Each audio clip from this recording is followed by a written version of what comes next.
చేసిన ప్రతి ఒక్కరికి నమస్కారాలు.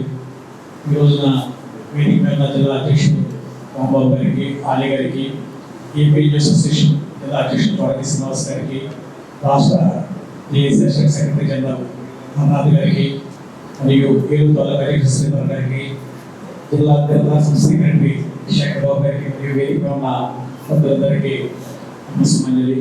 ఈ రోజున మీరు కోరికలు పెట్టుంటే కనుక డిమాండ్స్ చూస్తుంటే చాలా ఆశ్చర్యంగా ఉంది. చాలా అసలు కోరికలే కానీ కోరికలు. ఆడపిల్లలు ఉన్నారు, ఉద్యోగం చేస్తున్నారు. వాళ్ళు 4 గంటల నుంచి 7 గంటలని 3 గంటల నుంచి 6 గంటల మార్క్స్ అడుగుతున్నారు. ఎంత స్ట్రైట్మెంట్ డిమాండ్ పిల్లలు ఉన్నారు, వాళ్ళ పిల్లలు చూసుకోవాల్సిన బాధ్యత ఉంది.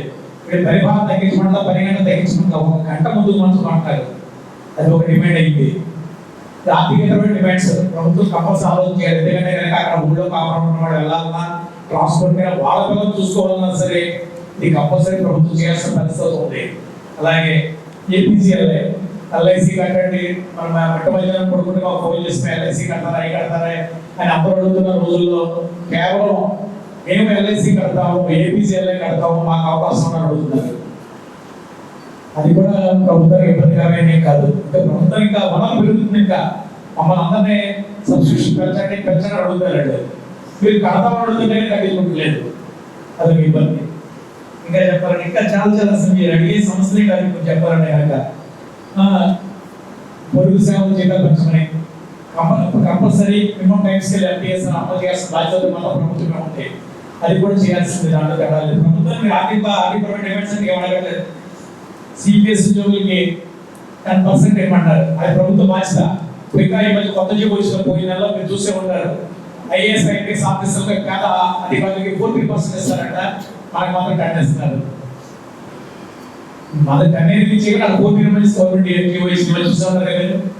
ఇటువంటి పరిస్థితులు మీరు అడిగే ఏ డిమాండ్ కూడా అసలు దీంట్లో అసలు డిమాండ్సే కాదు. 040 అసలు అది చాలా దారుణమైన విషయం ఇవ్వకపోవడం. ఎందుకంటే కనుక పని చేస్తున్నాం, తయారీ చేయడం అడుగుతున్నారు. అది వాళ్ళు ఏ హ్యాండ్ చేస్తే మాకు తయారీ ఇవ్వమని అడుగుతాం. మనం అడిగే 040 ఎత్తుకుంటున్నాం కనుక సకాలంలో 1వ తారీఖున పొద్దు నుంచి మేము ఫోన్ చూసుకుంటున్నాం, మా జీతం పడినారని. అలాంటి అవకాశం కోసం అడుగుతున్నారు. వస్తే పని కనుక ప్రభుత్వం 800 మంది అంటే కనుక చాలా చిన్న సంస్థ.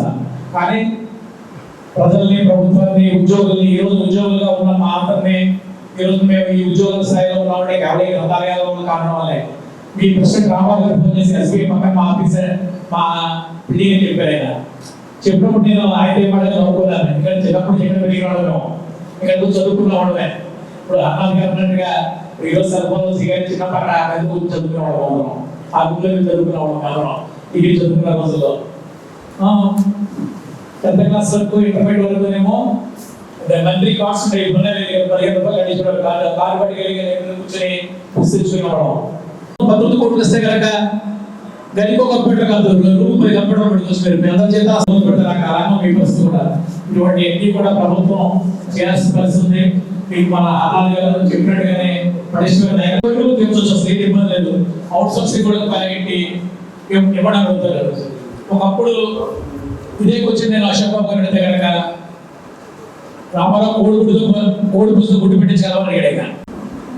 అంతే నేను వాడికి వచ్చి మాట్లాడితే జిల్లా గ్రంథాలయ సంస్థ కార్యదర్శి శేఖర్ బాబు, రాష్ట్ర జేఏసీ నాయకులు, మిత్రులు, సోదరులు ఆర్ఎస్ఆర్ గారు, జిల్లా ఎన్జిఓ సంఘ కార్యదర్శి రామారావు గారు, ఏలూరు తాలూకా అధ్యక్షుడు శ్రీధర్రాజు గారు, అలాగే వేదిక మీద ఉన్న జిల్లా గ్రంథాలయ సంస్థ వివిధ జిల్లాల నుంచి వచ్చిన నాయకులు, అలాగే ఉమ్మడి పశ్చిమ గోదావరి జిల్లా నుంచి ఇచ్చేసిన ఉద్యోగులందరికీ కూడా ఏపీ ఎన్జిఓస్ అసోసియేషన్ పక్షాన హృదయపూర్వక నమస్కారాలు తెలియజేస్తూ, మరి ఈ రోజున శేఖరబాబు గారు ఇందాక అంటున్నారు, ఈ జిల్లా కార్యవర్గ సమావేశం ఎలక్షన్ గురించి పెట్టుకున్న సమావేశం, మీరు చాలా సమస్యలు చెప్పారు. అసలు సమస్యలు మీరు చూస్తే జేఏసీలోనే ఇది సమస్యలు లేవు. అన్ని సమస్యలు మన దాంట్లో ఉన్నాయి. ఎందుకంటే మీరు ఫస్ట్ నుంచి కూడా ఎప్పుడు సమస్యలన్నింటినీ సెగ్రిగేట్ చేసుకోవాలి. చిన్న చిన్నవి కూడా ఇందులో డిమాండ్స్ పెడితే ప్రభుత్వం దగ్గరికి వెళ్తే వాటిని యాక్సెప్ట్ చేసి అసలు విషయం మనకి వెళ్ళిపోతుంది. కాబట్టి మెయిన్ డిమాండ్స్ మీరు రాష్ట్ర కార్యవర్గ సమావేశంలో ఒక మంచి నిర్ణయం తీసుకొని ఇందులో ఏవైతే వ్యాలిడ్ ఎన్ని వ్యాలిడ్ కాదనంట మనకి బాగా ఉపయోగపడి ఉద్యోగులకి మన ఉద్యోగులకి, ఎందుకంటే గత 30 సంవత్సరాల నుంచి ఉన్న ఈ కోరిక 010 పద్ధతి ద్వారా శాలరీస్ రావడం అంటే 1వ తారీఖు జీతం మీలాగా సెస్సుల ద్వారా వచ్చి గ్రాండ్ సెక్రటరీ ద్వారా వచ్చి మీకు ఎప్పుడో ఈ జీతాలు రావడం అనేది కాకుండా మరి గత 30 సంవత్సరాల నుంచి మీరు పోరాడుతున్న ఈ యొక్క మెయిన్ డిమాండ్ ఏదైతే ఉందో దాన్ని ఖచ్చితంగా జేఏసీ పక్షాన, ఎన్జిఓస్ పక్షాన మేము రాష్ట్ర నాయకత్వంలో తీసుకెళ్తాం. కాకపోతే మీ యొక్క సంఘాలు మరి 2 సంఘాలుగా ఉండడం రాష్ట్రంలో ఇవాళ మీరు ఎక్కడ ఉన్నారంటే ఇవాళ క్రాస్ రోడ్స్ జంక్షన్లో ఉండిపోయింది. మీరు అక్కడి నుంచి ఏటాదాలో తిరిగే పరిస్థితి. ఎందుకంటే సంఘాలు ఎక్కువైతే ఇదే మన 2017 తర్వాత రాష్ట్రం విడిపోయిన తర్వాత 2014 నుంచి 2017 తర్వాత కొన్ని సంఘాలు బయటకు వచ్చాయి, జేఏసీ అని చెప్పి. మీలాంటి కొన్ని గ్రంథాలయ సంస్థలకు సంబంధించి కొన్ని సంఘాలలో ఎవరైతే కేంద్ర సంఘాలు అంటే వాటిని బోర్డు చేసి ఒక జేఏసీ తర్వాత 2019లో 2 సంఘాలు వచ్చాయి. ఆంధ్రప్రదేశ్ ప్రభుత్వ ఉద్యోగుల సంఘం అని, ఫెడరేషన్.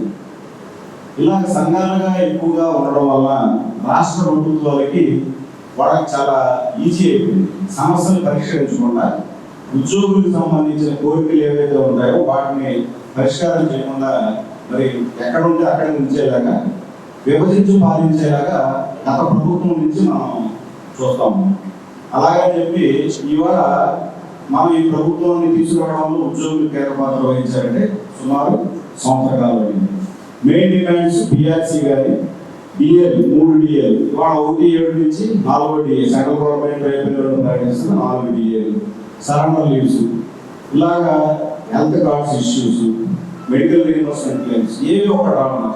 మేము ఏమి ఇచ్చామని చెప్పారంటే మన ఏపీజీఎల్ఐకి సంబంధించి లేకపోతే జీపీఎఫ్ సంబంధించి 7,000 కోట్ల రూపాయలు ఇచ్చాం.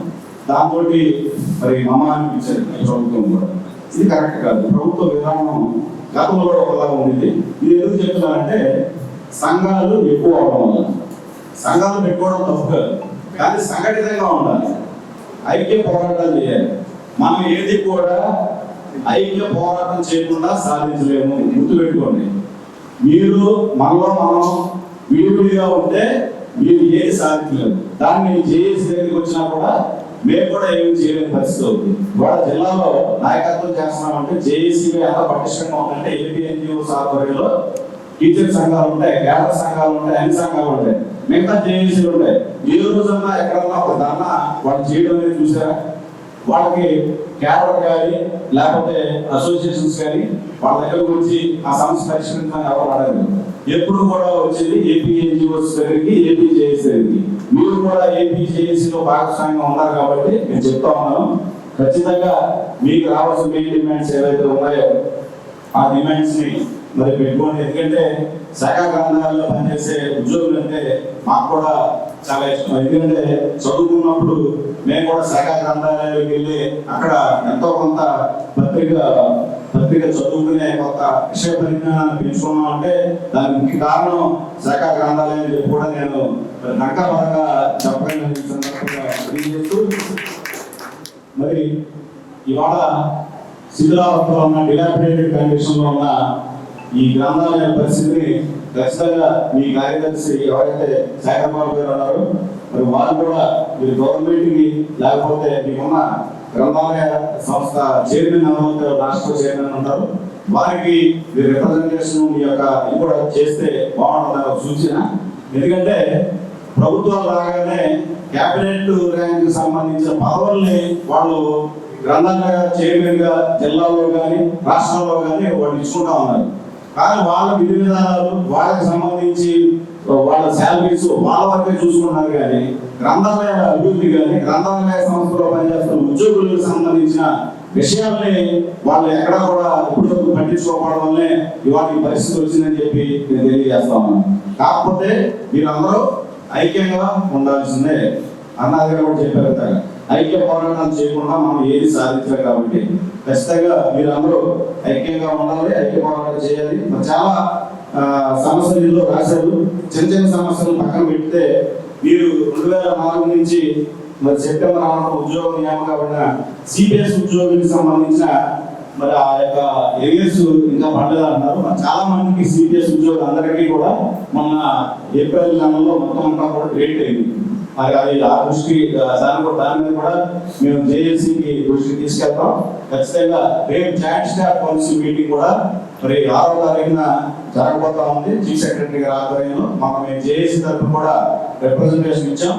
మీ సమస్యను కూడా జాయింట్ స్టాఫ్ కౌన్సిల్ అసోసియేషన్స్ తో పెట్టినప్పుడు దాన్ని ఖచ్చితంగా గ్రంథాలయ ఉద్యోగులకు సంబంధించిన విషయాలు కనీసం 4-5 మేము సెగ్రిగేట్ చేసి వాటిని పరిష్కరించే దిశగా మేము ప్రయత్నం చేస్తామని చెప్పి కూడా మీకు హామీ ఇస్తా ఉన్నాం. ఎందుకంటే మీకు ఈ సమస్యలు మీరు ఒక్కళ్ళే తీరే పరిస్థితి లేదు. మీరు ఏపీ ఎన్జిఓ దృష్టికి కానీ జేఏసీ దృష్టికి కానీ తీసుకొస్తే సమస్య పరిష్కారం అవుతాయి. సాగర్ గారు జిల్లా రాష్ట్ర జేఏసీ చైర్మన్ గా ఉన్నారు కాబట్టి ఆయన దగ్గరికి మీ డెలిగేషన్ రండి. మేము కూడా మీ డెలిగేషన్ నేను తీసుకెళ్తాను. వెళ్ళి ఖచ్చితంగా వీళ్ళకి ఏదో విధంగా 010 రావడానికి మటుకు మనం ప్రయత్నం చేద్దామని చెప్పి మరి మరొకసారి నేను తెలియజేస్తూ మరి రాబోయే రోజుల్లో మీరు మీ యొక్క సంఘాలు పటిష్టంగా ఉండాలని, రేపు మీరు ఎదుర్కోబోయే ఇక్కడ ఈ కార్యవర్గం కూడా మరి అంతా మంచి నాయకత్వాన్ని తీసుకోవాలి. ఎందుకంటే ఆర్డీ గారి రాంబాబు గారు కానీ ఇక్కడ కొంతమంది వ్యక్తులందరూ మాకు సుపరిచితులు. వాళ్ళు ఎప్పటికప్పుడు ఈ సమస్యలు మా దృష్టికి తీసుకొస్తా ఉంటారు. గతంలో మరి ట్రాన్స్ఫర్ సెక్షన్ లో కూడా తీసుకొచ్చినప్పుడు సెక్రటరీ గారు కూడా చెప్పడం, జేసీ గారు కూడా చెప్పడం చేసి పెట్టారు. ధన్యవాదాలు మీకు డైరెక్టర్స్ గారు.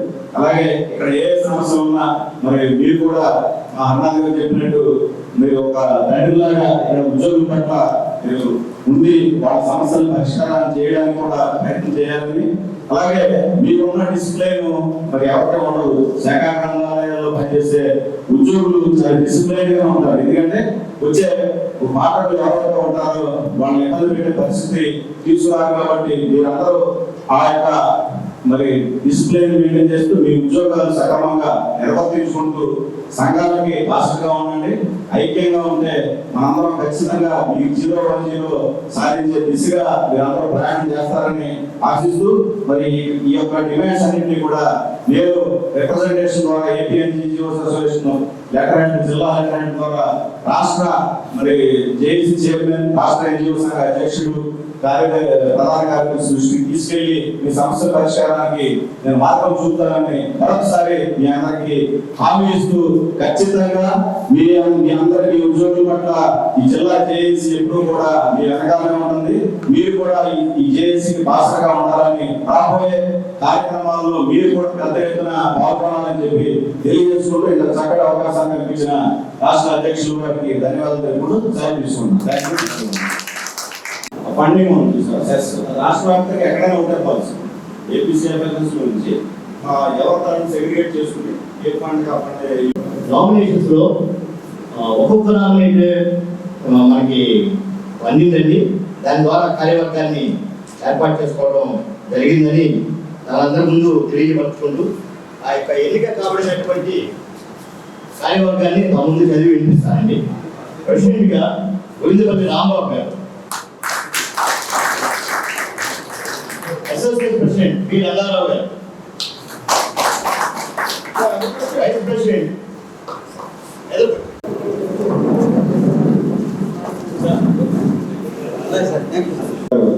మరి యాక్టివ్గా ఎన్నికైన వారిని పేరు ప్రకటించడం జరిగింది.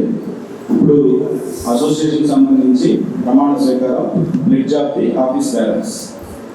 నేను I have been elected as post General Secretary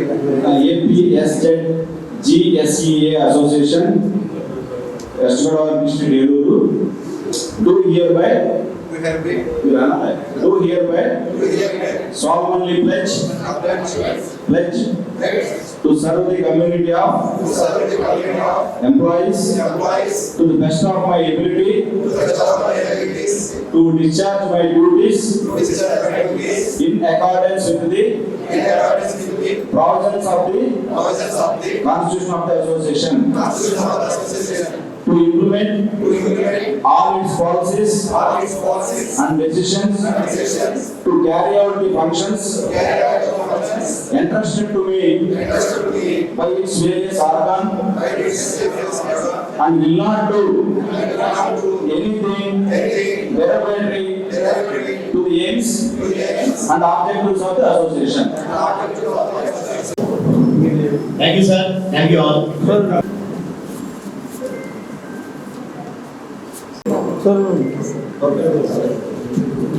మన ఏలూరులో స్వీట్స్ సందడి. ఎన్నో స్వీట్ షాపులు వచ్చాయి. అందరి నోరూరించేలా రకరకాల స్వీట్స్ సరికొత్తగా నాణ్యతా ప్రమాణాలతో అతి తక్కువ ధరలకి మనకి ఇష్టమైన స్వీట్లు సరికొత్త రుచులతో అందిస్తున్న మన రెడ్డి స్వీట్స్ అండ్ బేకరీ. సామాన్యుడికి స్వీట్స్ తినే అవకాశం మన రెడ్డి స్వీట్స్ లోనే. ఇక విజయవాడకు వెళ్ళనవసరం లేదు. సారికి కావలసిన అరిసెలు, కజ్జికాయలు, గోరిమేటీలు, సున్నుండలు, బొబ్బట్లు, పూతరేకులు, చిలకలు, చలివిడి అతి తక్కువ రేట్లు మన రెడ్డి స్వీట్స్ లోనే లభించును. షుగర్ ఫ్రీ స్వీట్లు కూడా మన రెడ్డి స్వీట్స్ లోనే అందుబాటులో ఉన్నాయి. మన ఇళ్లలో జరిగే శుభకార్యాలకు స్వీట్లు, హాట్లు ఆర్డర్స్ పైన మన గుమ్మం ముంగిటే అందించడమే రెడ్డి స్వీట్స్ ప్రత్యేకత. అలాగే జెల్ కేకులు, కూల్ కేకులు, red velvet, chocolate, black forest, white forest కేకులు ఆర్డర్ చేసిన వెంటనే అందించబడును. మా address new municipal shopping complex, Chandana brothers ప్రక్కన మెయిన్ బజార్, ఏలూరు 1. మా ఫోన్ నెంబర్ 9985035544.